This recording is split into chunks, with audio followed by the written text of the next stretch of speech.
Have you ever seen such a thrilling real-life indoor escape game? Contestants form groups of 3, working hand in hand to escape from a room filled with lava. On their way to victory, not only do they face countless dangers, but also a variety of fun and tricky mechanisms. As long as they manage to escape successfully, they win a prize of $10,000. The next team to appear consists of 3 members from the same family. Will their blood ties make their cooperation even more seamless? Among the 3, David was the most agile. He grabbed onto a wall decoration, then carefully stepped onto it.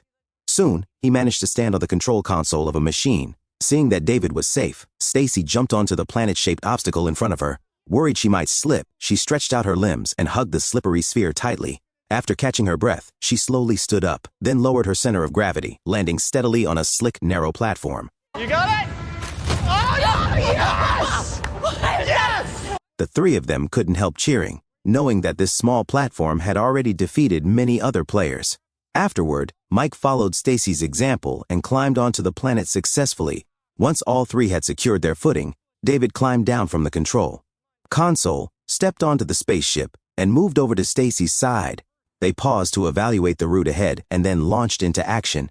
One after another, they moved from the narrow platform to the planet, then to the rock, finally making their way to the side of the spaceship. With David's help, Mike carefully stood on the ship's edge and pressed a switch. A rocket shot out of the lava, opening up a brand new passage. David was the closest to the new path, so he climbed up using both his hands and feet.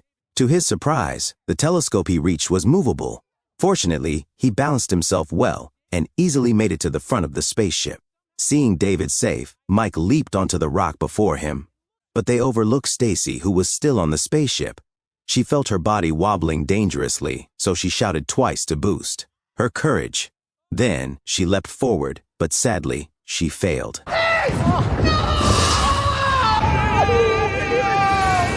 Luckily, the remaining 2 managed to reach the final goal,